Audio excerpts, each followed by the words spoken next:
Assalamualaikum warahmatullahi wabarakatuh. Halo sobat, para penggemar sinetron Buku Harian Seorang Istri dimanapun kalian berada. Kembali lagi di Mutiara Official Oglek Channel tentunya di episode 21 November 2021. Tentunya hanya di SCTV untuk kita semua.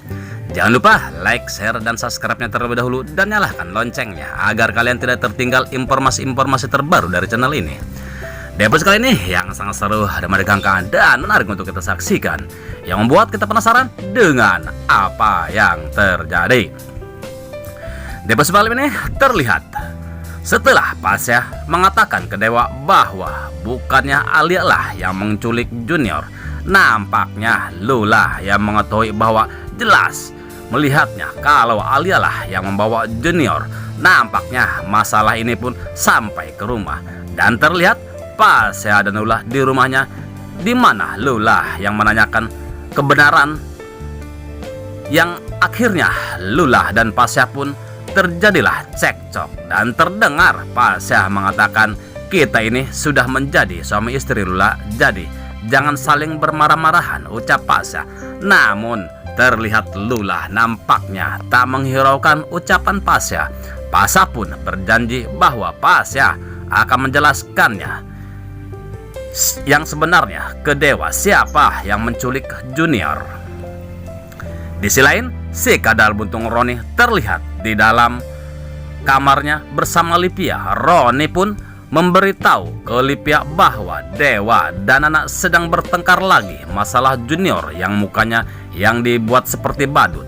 Dan tiba-tiba saja Lipia pun sangat panik dan hingga gelas yang dipegangnya pun terjatuh. Tentunya si kadal buntung Roni pun sangat terkejut dan mengatakan, ada apa Lipia? Setiap membicarakan Junior, muka kamu seperti orang yang kepanikan, seperti ketakutan, ucap si kadal buntung Roni. Lalu Lipia pun meminta untuk tidak membicarakan apa yang terjadi terhadap Junior.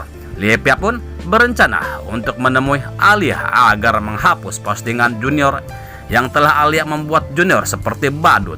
Terlihat Lipia yang sedang mengirim pesan ke Alia, di mana Alia yang sedang bersedih. Terlihat Alia di rumahnya bersama Kevin. Alia pun sangat bersedih mengatakan ke Kevin kalau anaknya masih hidup, Alia pun akan melupakan Junior, ucap Alia. Nampaknya Kevin pun merasa bersalah karena Salsa meninggalnya karena dirinya, dan Kevin pun tak sanggup untuk mengatakan ke Alia, dan tiba-tiba saja Alia pun mendapatkan pesan singkat yang dikirim Lipia yang meminta untuk bertemu di salah satu kafe. Singkat cerita, Lipia dan Alia juga Kevin terlihat di salah satu kafe, dan Lipia pun meminta Alia untuk menghapus postingan Junior. Namun nampaknya Alia pun malah balik mengancam Lipia bahwa Alia akan menyebarkan ke semua sosial media atau keluarga Buana tentang Lipia yang sedang bersama anak-anak motor Vespanya. Akhirnya Lipia pun pulang dengan hati yang kecewa yang amat marah terhadap Alia. Lalu di kemudian harinya Lipia tertidur. Ternyata Alia membuktikan ucapannya dengan menyebarkan video dan mengirim video Lipia bersama anak motornya, di mana Roni yang melihatnya. Di saat Lipia sudah tertidur, Roni sangat terkejut melihat video yang dikirim Alia. Si kadal buntung pun sangat marah dan beritahu ke Lipia tentang video tersebut. Lipia pun terlihat sangat panik dan terkejut melihat apa yang dilakukan Alia. Di sisi lain, terlihat di rumahnya Tante Merlin, di mana Tante Merlin yang sedang santai duduk di sofanya. Tiba-tiba saja Lipia pun datang dengan wajah yang sangat bersedih.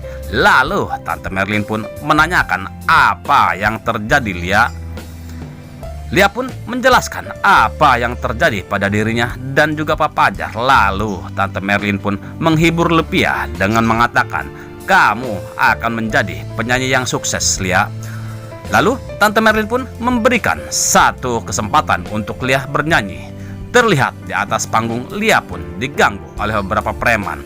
Nampaknya Pak Pajar yang hadir pun melihat yang langsung menghajar preman-preman tersebut. Nampaknya kali ini Pak Pajar kurang beruntung. Singkat cerita, Pak Pajar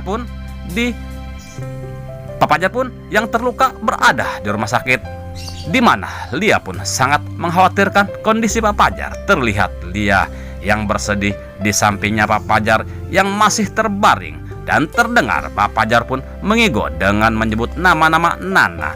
Lagi-lagi tentunya Lia sangat kecewa. Namun nampaknya kekecewaan Lia membuat Lia tambah makin sayang terhadap mantan suaminya itu. Di selain terlihat Dewa dan Nana yang sedang cekcok di kamarnya, dan Nek Ratu pun menghampiri ke kamarnya Dewa dan Nana dan mengatakan, "Ada apa Dewa?" ucap Nek Ratu. Dewa pun mengatakan, "Tidak Nek, ini hanya masalah kecil saja," ucap Dewa. Nek Ratu pun meminta Dewa dan Nana untuk menyelesaikannya dan meminta Junior untuk dibawa Nek Ratu dan memintanya Kusuketi untuk mengambil Junior. Setelah Nek Ratu pergi, Dewa pun pergi dan tidak ada satu patah kata pun yang terucap dari mulutnya Dewa. Lalu Nana pun mengubur Dewa. Namun naas, nampaknya kaki Nana pun tergilir, dan yang akhirnya Dewa pun menggendong Nana ke dalam kamarnya, dan terlihat Dewa pun sedang memijat-mijat kaki Nana dan mengatakan, "Yang sakit mana lagi Nak?" ucap Dewa. Nana pun mengatakan, "Ada yang lebih sakit lagi Mas." Dewa pun kembali menanyakan, "Ya di mana lagi?" Nana pun mengatakan sambil memegang dadanya, "Yang lebih sakit lagi ya di sini Mas, karena kamu selalu marah-marah terus yang tidak ada hentinya," ucap Nana. Terlihat Dewa pun merasa tersentuh hatinya di saat Nana mengatakan sakitnya di sini dan memegang dadanya. Nah sobat, akankah perselisihan Dewa dan Nana akan segera membaik? Dan akankah Lia dan Pak Pajar akan segera bersatu atas kejadian yang menimpa Pak Pajar? Tentunya kita tunggu jawabannya di episode selanjutnya. Stay tune terus kelanjutan sinetron Buku Harian Seorang Istri hanya di SCTV. Bang Oglek pun mohon maaf jikalau alur cerita tidak tepat dengan alur cerita yang sebenarnya. Mungkin hanya pemain dan saudara lah yang mengetahui alur cerita yang sebenarnya. Terima kasih kepada bunda-bunda yang sudah hadir di channel ini. Semoga kita selalu diberikan kesehatan. Amin amin ya rabbal alamin. Dan Bang Oglek pun mohon undur diri dan terima kasih. Wassalamualaikum warahmatullahi wabarakatuh.